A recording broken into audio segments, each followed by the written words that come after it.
Preguntas rápidas. ¿Qué es un grafo y para qué sirve?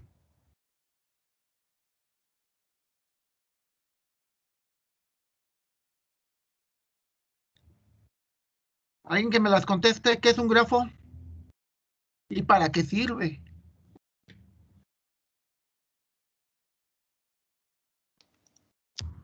Em, es como es como un vértice y sirve para conectar diferentes puntos. Ok. Las dos cosas que me dijiste es que es. O sea, no es que sea un vértice, es un dibujo. ¿Sí?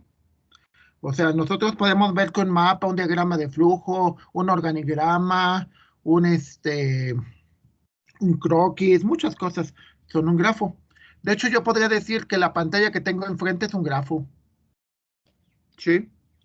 Es un grafo porque tengo vértices, que el vértice es la foto de Diego, la foto de Areli, la foto, y están de alguna manera conectados.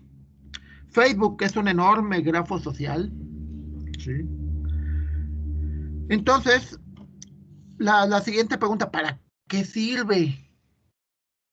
¿Para qué sirve realmente?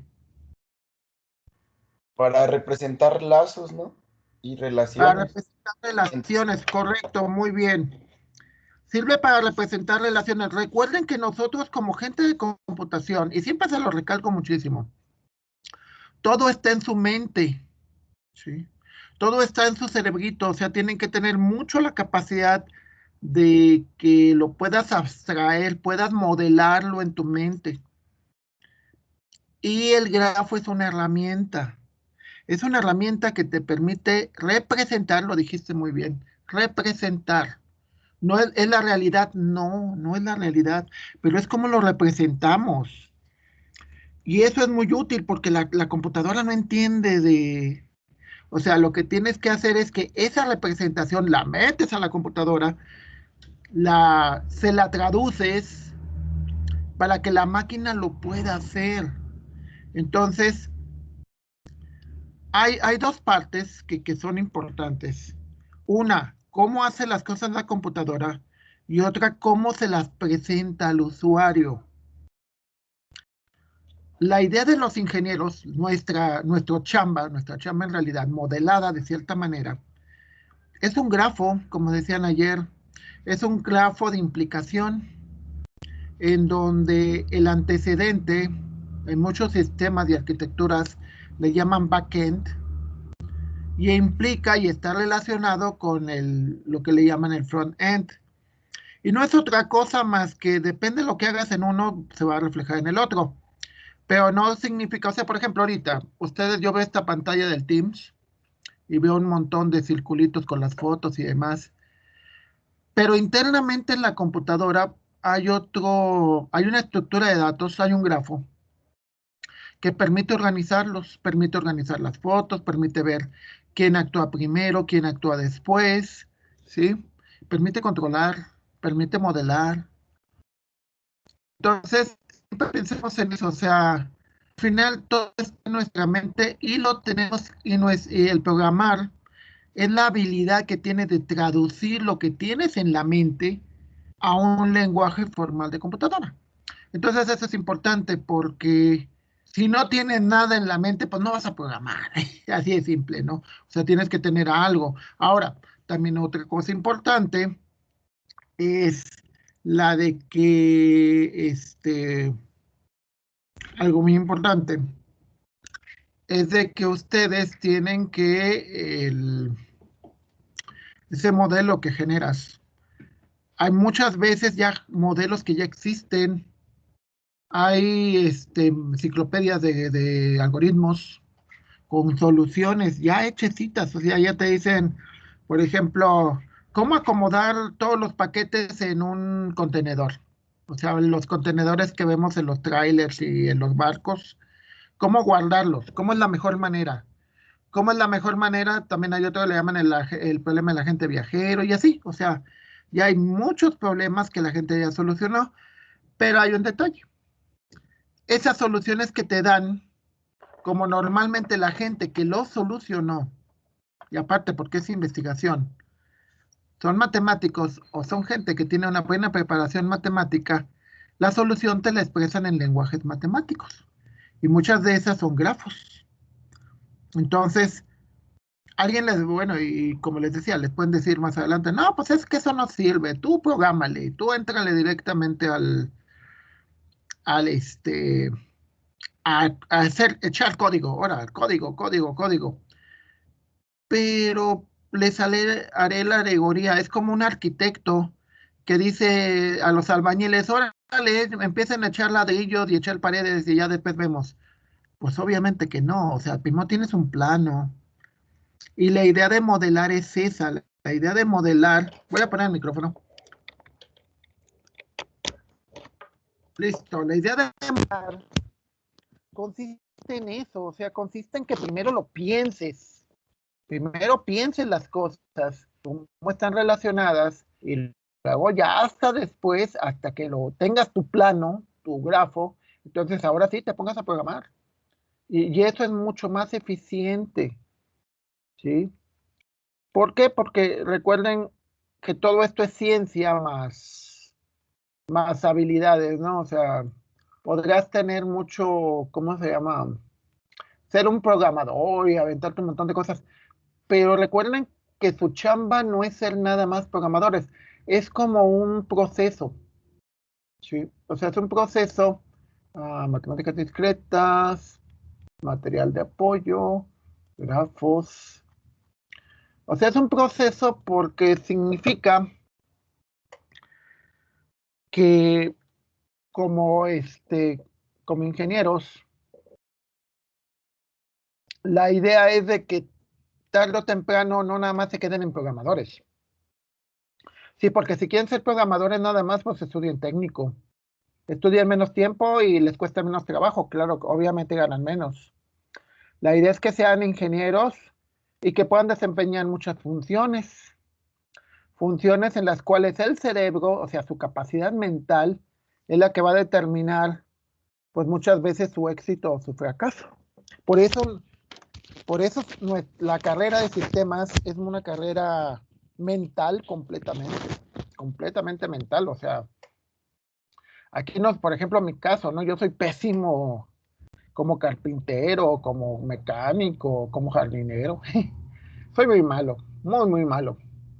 Pero pues eso no significa que me diga, ay, soy lo de... No, no, no, o sea, tengo cosas buenas, entonces, ok. Estábamos ayer con las definiciones, los grafos. Un grafo simple no tiene ni ciclos, ni tampoco tiene lazos, o sea, no tiene funciones que van de una a otra. Incluso en programación, esto de que un nodo se llama a sí mismo, se le llama recursividad, ¿sí? Y es bien bonita, pero también cuesta entenderlo. Entonces hablábamos también sobre los grafos dirigidos, que son las calles, que son cualquier cosa que tenga un orden, es un grafo dirigido. Etiquetado, diferenciar. Y hablábamos sobre los grados de los vértices. Nada más aclarando aquí, por ejemplo, el primer algoritmo que usaba Google no era otra cosa más que un algoritmo en el cual medía cuál era el grado de cada vértice. Un vértice era una página web. Entonces, cuando entras a Google y te daba los resultados, los organizaba de acuerdo al grado de la página web, o sea, visto como un grafo. Entonces, una página era un grafo porque las ligas apuntaban hacia ella. En HTML, la página es el nodo y las aristas son los links, los enlaces. Entonces nosotros podemos ver que entre más enlaces lleguen a una página, se supone que esa página es más importante y es más popular. Entonces ese es el algoritmo que se usaba. Creo que dicen que ya lo mejoraron los de Google, pero sí funciona. Segundo, incidencia. Un arista es incidente a un vértice si ésta lo une a otro. O sea, básicamente está relacionado con la adyacencia. O sea, significa que son dos nodos que son, dos vértices que son adyacentes y una arista los conecta. Incidencia. Una arista es incidente a un vértice si ésta lo une con otro, a otro vértice. ¿Sí?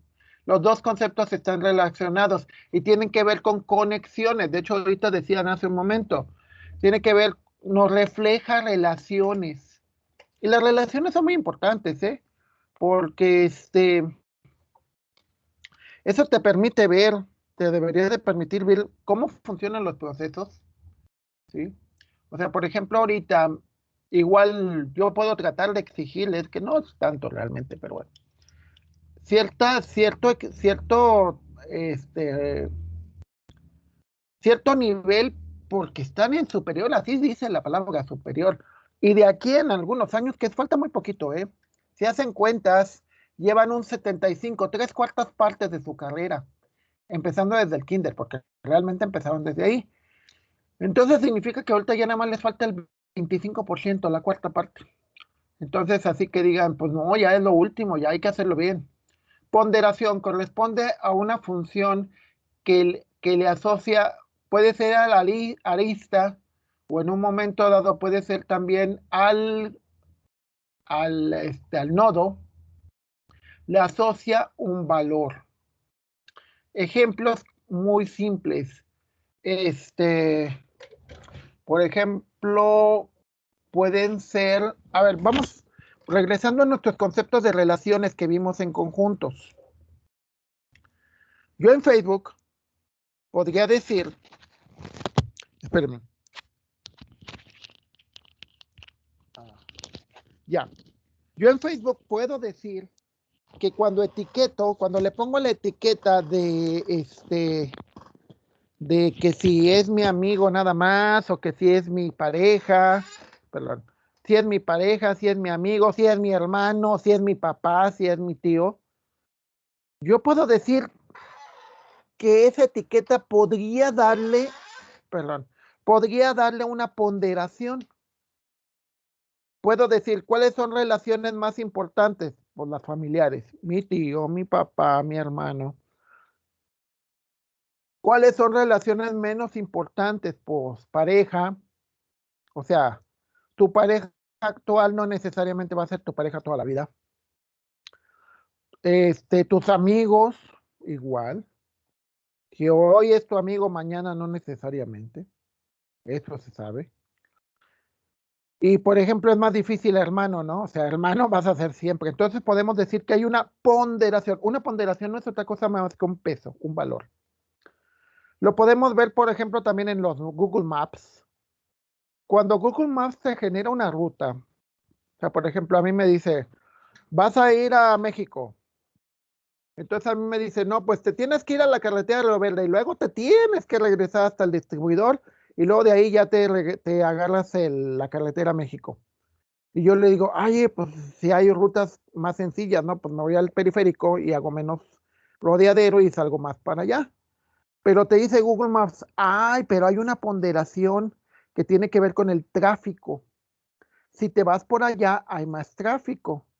Si te vas por la carretera, debería de haber menos tráfico, lo cual también es mentira porque no analizan en tiempo real.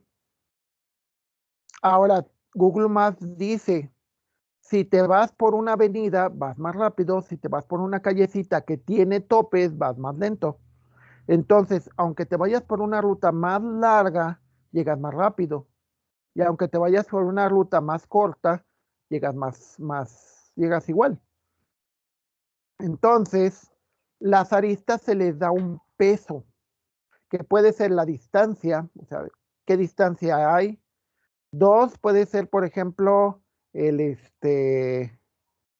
puede ser el tipo de camino, ¿no? O sea, pueden ser 10 kilómetros, pero en uno son, por ejemplo, estaba viendo, les digo, yo viví en Cuernavaca muchos años, y estaba viendo que estaba, o sea, estaba viendo una distancia de un lugar a otro, y eran una distancia de 1.6 kilómetros, o sea, queda cerca. Y me decía que eran 20 minutos. Digo, chihuahua, ¿por qué tanto? Y digo, pues lo que pasa es que es de subida, son cuestas. O sea, es como si subías un cerro, o sea, subes una calle, o sea, vamos, las calles allá es de que vas en una esquina y no alcanzas a ver la otra esquina, o sea, vas avanzando en la calle, llegas a la mitad y ya ves la otra esquina, o sea, está como un cerro. Entonces, pues, aunque está cerquitas, porque realmente está cerquitas, pues tienes que subir y bajar y eso cuesta mucho. Lo mismo pasaba en el fraccionamiento donde vivíamos, había un costo. Cuando íbamos de salida del fraccionamiento, era de bajada porque vivíamos arriba. Bueno, de hecho se llamaba Lomas, no era zona rica, pero así se llamaban. Allá todos son lomas. Entonces decía Lomas de Aguatlán. Entonces bajábamos a la salida del fraccionamiento y hacíamos 15 minutos a pie, tranquilamente, o sea, saliendo de la colonia 15 minutos a pie. Y tratabas de regresar, hacer el camino contrario y hacías 45 minutos. ¿Por qué? Porque pues todo era de subida y subir 45 minutos, o sea, era un chorro. Entonces, eso es un peso, ¿sí? Por ejemplo, cuando ustedes, cuando nosotros escribimos en ortografía, cuando escribimos en autocompletar en Google, o sea, yo entro y le digo, a ver, Google Chrome, es el que yo uso. El autocompletar de Google, por ejemplo, le pongo mate, ¿sí? Todo esto que ven aquí es un grafo, o sea, cada una de estas letras se organiza como un grafo, pero hay un peso, o sea, el peso determina cuál es lo más probable y cuál es lo menos probable. Entonces, como ella sabe que yo estoy en México y que estoy cerca de Matehuala, me pone esto como muy probable. Me pone, por mis búsquedas, me pone matemáticas como muy probable, ¿sí? Entonces, esa probabilidad es un peso, ¿sí? Es un peso, o sea, eso determina de alguna manera que te dice, de las posibles opciones, ¿cuál es más probable? Y esas son las que te pone, ¿sí? Cuando lleven probabilidad, pues también van a ver otro tipo de ponderaciones, otro tipo de valores, ¿sí? Entonces, eso aumenta mucho la expresividad del modelo. ¿Qué es el concepto de expresabilidad? Es bien interesante porque cuando ustedes, usan un modelo, o sea, una representación, entre más cosas tenga, pues mejor le entiendes, ¿sí? A ver, voy a mostrarles rápido lo que es el concepto de expresividad. Google Maps, mapa San Luis Potosí. Sí. Entonces, bueno, voy a ponerlo en Google Maps, que es Google Maps San Luis Potosí. Entonces, cuando ves el mapa, pues ves así, ves los caminos y ves todo este tipo de rollos, ¿no? Pero, bueno, depende de la interfaz. Ah, déjenme ver. No, porque estos son los... No quiero esto. Ok. Aquí te dice, en esta parte, habilitar el globo terráqueo, o aquí te dice mostrar tu ubicación, y aparte en este otro que te dice explorar imágenes de Street View, ¿sí? Que dice que no vea las cosas así, sino, por ejemplo, que vea, si se fija en este modelo ya tiene más cosas. Ya te muestra, por ejemplo, te muestra directamente todo el lugar, ¿no? O sea, te muestra esto es más expresivo que el anterior, pero depende de lo que estés buscando, ¿sí? Al revés, te dice cambiar ok. Imaginemos que le quito esto, que no visite Street View, y te dice cambiar a 2D. La expresividad se refiere a qué tantas cosas hay. O sea, por ejemplo, vamos a poner a Ciudad de México.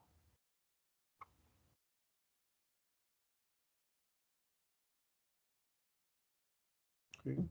Bueno, también se podría aquí. Tal vez, pues, bueno, Ciudad de México. El hecho de que le pongas estos simbolitos, ¿Se fijan? Esto ya es más expresivo. Esto quién sabe por dónde será. Esto ya es el Estado de México, ¿sí? Esto es lo que llamamos expresividad. Entre más cosas tenga, más información te da y más, ¿se fijan cómo te puede dar hasta ese tipo de detalles, ¿no? Cómo es el semáforo, cuál es el de la calle, si hay personas, este señor que iba aventando esto, ¿sí? Entonces nosotros vemos que en ese caso el modelo es súper expresivo, ¿estamos? De hecho, hay un concepto que es bueno, supongo que ya lo han visto mucho, la famosa realidad aumentada. Eh, Hace muchos años, no sé, unos 10, nos platicaban de un caso de, tú ibas con tu celular, llegabas a un letrero, o sea, te mostraban un mapa del lugar, o sea, imagínate que vas a Plaza San Luis o algo por el estilo, y tú le tomas una foto al, al mapa, y luego te regresa la información, pero te regresa la información tipo Google Maps, o sea, te dice, por ejemplo, ¿dónde está cada tienda? O sea, le dices que una tienda de mascotas. Y luego te dice, a ver, a la tienda de mascotas hay estas.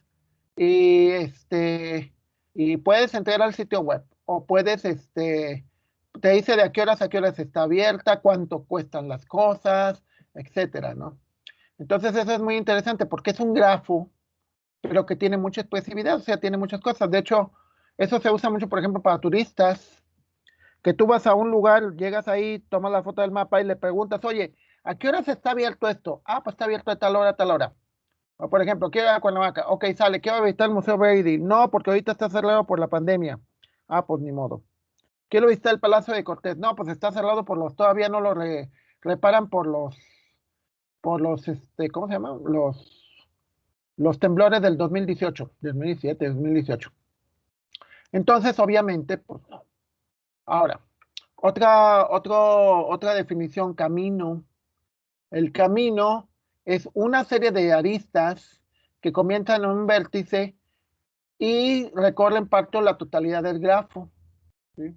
El ejemplo más obvio de esto es te dicen indicaciones. Cuando le pones indicaciones,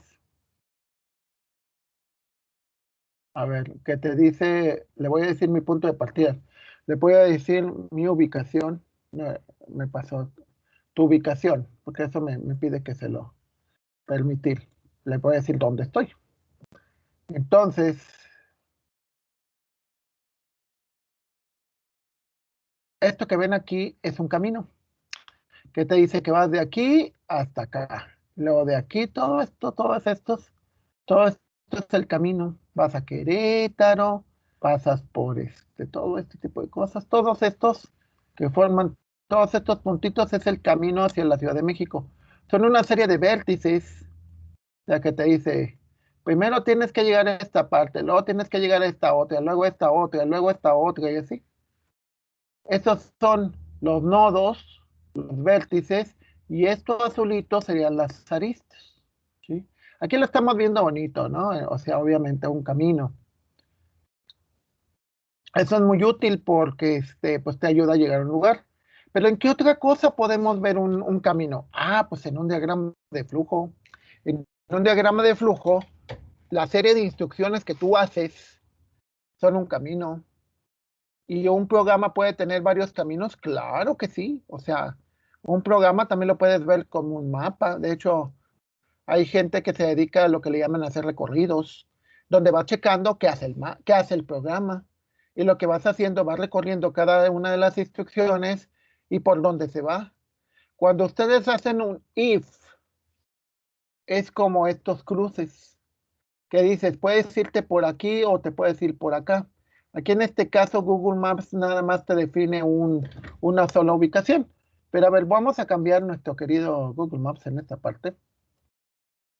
Y le voy a decir, voy a revisarme, que en lugar de la Ciudad de México, me diga mi ubicación. Y aquí en lugar de me digo que quiero ir a Río Verde. Oh. A ver. Sí, aquí es mi ubicación. Ah, me dice que estoy en... No, me dice que estoy en Colombia, ¿no? No, espera, supongo que no. Ok, aquí le pongo Río Verde. Verde, San Luis Potosí. Y le digo las indicaciones y le digo a partir de mi ubicación. Se supone que mi ubicación es San Luis Potosí. Entonces, si nos fijamos, aquí te define dos caminos. Por viaje, es decir, irte por acá, o por Pero si se fijan, si lo vemos más a detalle, estos son los nodos, los puntitos blancos, y las líneas en amarillo y en azul son las aristas. Pero si se fijan, este 70, este 57D, este 32, son las etiquetas, ¿sí? Porque me ayudan a diferenciar entre una carretera y otra. Estos son etiquetas, este nombre, estos numeritos son etiquetas. Estos circulitos son los nodos. Si se fijan, también hay una ponderación. ¿Dónde está la ponderación? En esta parte amarilla. Cuando te ponen valores como azul o verde, significa que el tráfico corre normal. Cuando te ponen un amarillo, ¿sí? Por ejemplo, aquí te ponen un amarillo, significa que puede haber mucho tráfico o que están arreglando, ¿sí? Por ejemplo, acá si se fijan por la federal, digo por la autopista, todo es azul, porque en teoría puedes andar libremente, o sea, ¿qué es lo que pasa acá por la federal? Pues aquí por Ciudad Fernández, dice que hay una parte amarilla, que una ponderación. Una ponderación lo que quiere decir es de que el tráfico es diferente, o sea, puede ser, cuando te ponen eso es que por ahí puede haber mucho tráfico. Pero también ocurre en otros casos, por ejemplo, si se fijan aquí, el grueso de las líneas te indica qué tipo de carretera es, e incluso, si lo ven más a detalle, hay unas líneas blancas donde te dice que son carreteras, en algunos casos, o en algunos casos hasta caminos de terracería, que pues ya sabes tú si te metes. ¿Vamos? Entonces, esto vemos que es unas ponderaciones. ¿Ponderación qué es? Algo que te diferencia, ¿sí? O sea, imaginemos, vamos a escoger a alguien para contratar, y es un grafo. Entonces, ese alguien, viene de una universidad prestigiosa. ¿Sí? Por ejemplo, no sé, las universidades más prestigiosas en México son la UNAM, TEC de Monterrey, Politécnico, ¿sí? A nivel nacional hablando. Entonces, eso ya te da una ponderación. Igual alguno de ustedes, no sé, Juan Carlos, Omar, cualquiera de ustedes puede ser más bueno que ellos, pero el hecho de que vengan de una universidad prestigiosa ya los pondera, ponderar viene también o sea, de eso, del peso que se le llama. Recordemos que en México, bueno, en todos lados, existe el concepto de palanca, que es una ponderación. Pueden ser dos programadores igual de buenos, pero uno es el pariente o es el amigo de, y eso ya es una ponderación. Aquí las ponderaciones son colores y lo que te indican son qué tanto tráfico. Por ejemplo, aquí ya en estos tramos hay mucho tráfico, por Jazos, por todo eso hay mucho tráfico. Todo lo demás ya no hay mucho tráfico, ¿sí? De hecho, hay otros programas que te indican, por ejemplo, en esta parte, que se fijan que hay muchas curvas, que te dicen que la velocidad no puede ser muy alta. Y al revés, por ejemplo, en las carreteras como estas, que se fijan, estas son grandes rectas, pues puedes andar muy rápido. O sea, realmente también depende del número de carriles, etcétera. De hecho, ya no se ve aquí, pero antiguamente había algo que le llamaban la guía roji, que dependiendo del tipo de carretera, o sea, si era de 2 carriles, 4 carriles, 6 carriles, te lo marcaba con diferente color y era una ponderación, ¿sí? ¿Y qué es lo que buscamos? Buscamos mayor expresividad, ¿sí? ¿Por qué? Porque entre más cosas tenga nuestro modelo, pues más cosas, más se va a parecer a lo que queremos y más lo podemos manipular. Entre cosas menos, o sea, es como todo. Cuando vas en un camino, incluso en el grafo podrías agregarle, por ejemplo, carreteras que tengan más gasolineras o que tengan menos, carreteras de cuota contra carreteras libres, ¿qué más se me ocurre? Podrías ponerle cuántos restaurantes hay, y eso hace del camino, te da más información, ¿sí? Y que a veces es súper útil. A mí me pasó, veníamos de Lázaro Cárdenas, Michoacán, íbamos a Morelia, Uruapan, y yo no me fijé, o sea, dije, pues hay mucha gasolinera a la salida, dije, pero así traigo, pero digo, pero como quiera, pues le echo más adelante, que al cabo traigo más o menos. Y cuando me di cuenta no había, me tuve que salir del camino, me tuve que salir de camino propiamente porque no había, no había gasolineras. En el primer pueblito que pude salirme, me salí y cargué gasolina y ya me salvé, o sea, pero no había en la carretera, me tuve que desviar. Entonces ese es un problema tremendo. Circuito. Es un camino que empieza y acaba en el mismo vértice. El mejor ejemplo que podemos ver de circuito son los camiones urbanos. Los camiones urbanos, o sea, si yo tomo, imaginemos, yo aquí vivo vivo aquí cerca del Cebetis, por la antena de la W, del Cebetis 121. Por acá está la terminal de los Ruta 4. Si yo tomo un camión ahí y me voy todo el camino, se supone que en teoría, tarde o temprano, me va a regresar ahí mismo. Por eso se les llama circuitos, ¿sí? Bueno, los camiones urbanos es un ejemplo clásico de circuito. Otro ejemplo clásico de un circuito son los estadios. Cuando ustedes ven una competencia de, de atletismo, o sea, por ejemplo, los corredores empiezan en un lado y ahí mismo terminan. O sea, la meta está donde salieron. Se le llama circuito, pues viene de círculo. Y pues se trata de eso, se trata de un grafo en donde empiezas ahí terminas. Y es importante porque pues hay muchísimas aplicaciones que funcionan como circuitos. O sea, un vendedor que sale y que va a distribuir, imaginemos los que venden, los que de la PepsiCo, ¿no? O sea, que llevan las abritas y que llevan la Pepsi y todo ese tipo de productos. Van a recorrer, hacen su circuito, o sea, van a llevar su producto y tarde o temprano regresan a donde salieron. ¿Sí? Sí, porque así funciona. Entonces, pues es importante, es muy, muy importante. Isomorfismo. Isomorfismo se refiere a dos grafos que puede ser que por la manera en que se dibujaron se vean diferentes, pero que tienen exactamente las mismas adyacencias, los mismos caminos, los mismos ciclos, número de vértices y número de aristas. Es decir, que en su estructura básica sean iguales. Eso es muy importante porque por ejemplo, en falsificación, tú puedes saber si dos cosas son las mismas, aunque se vean diferentes. ¿Por qué? Porque son los mismos grafos. Es muy parecido a como les digo que veo cuando alguien se copia, ¿no?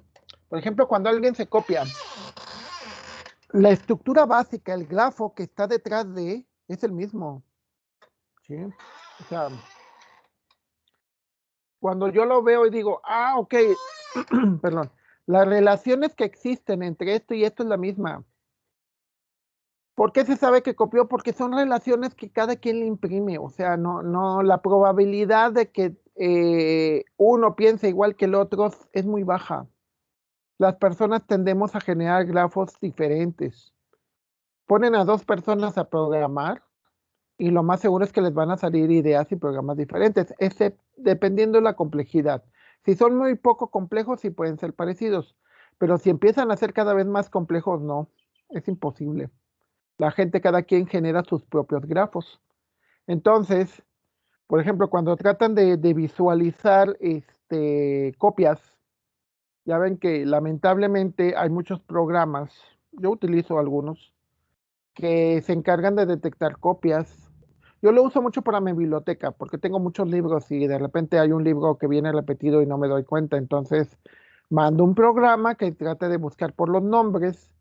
Entonces, el programa trata de identificar un grafo isomorfo, es decir, aquel que tenga las mismas palabras en el mismo orden, ¿sí?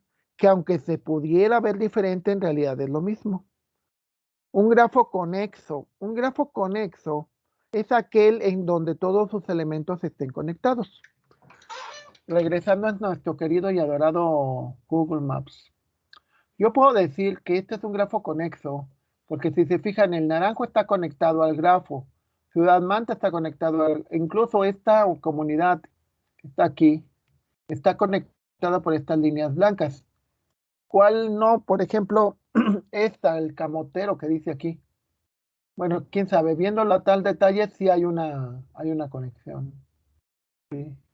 Pero por ejemplo, si yo veo esta presa, y yo digo, a ver, esta isla que está en la presa está inconexa. Es decir, no hay un camino. Claro, alguien me puede decir, pues hay lanchitas. Ok, bueno, si tomamos en cuenta las lanchitas, pues sí. Pero si vemos no hay un camino, pues porque está en medio de al agua, entonces podríamos decir que esa islita está inconexa. Todo lo demás está conexo o conectado. Si lo viéramos como relaciones de Facebook, una cuenta inconexa sería aquella que no tiene contactos. Una cuenta que existe, pero nadie no tiene ningún contacto. Al revés, podemos decir que, por ejemplo, una persona que tiene muchísimos contactos, pues tiene un enorme grafo conexo, es decir, conectado. ¿Sí? Y es muy importante porque si yo detecto en un momento dado, o sea, perdón, hay partes, o sea, cuando la gente hace programas y sobre todo programas muy grandes, de repente empiezas, o sea, a nosotros nos pasó y hay programas que te checan cuando tienes, por ejemplo, variables que no usas. O sea, empezaste a hacer un programa, generaste una lógica y pusiste 10 variables, pero al final nada más utilizaste 7. Entonces te van a quedar 3 variables que no están, que no sirven, que no se usan. Entonces hay programas depuradores que tratan de quitar esas cosas, porque dicen no están conectadas. Igual empezaste a hacer un programita que al final de cuentas no era, desviaste el control y al final ese código nunca se usa. Entonces muchas veces pues sirve mucho los grafos porque te permite ver todo el programa.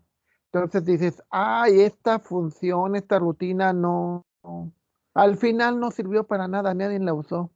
Pues quítala. ¿Sí? Entonces dejas única y exclusivamente un grafo conexo. Un grafo regular. Un grafo regular es el que se puede representar en 2 dimensiones, que igual no tiene ciclos, no tiene es el de arriba, ¿sí?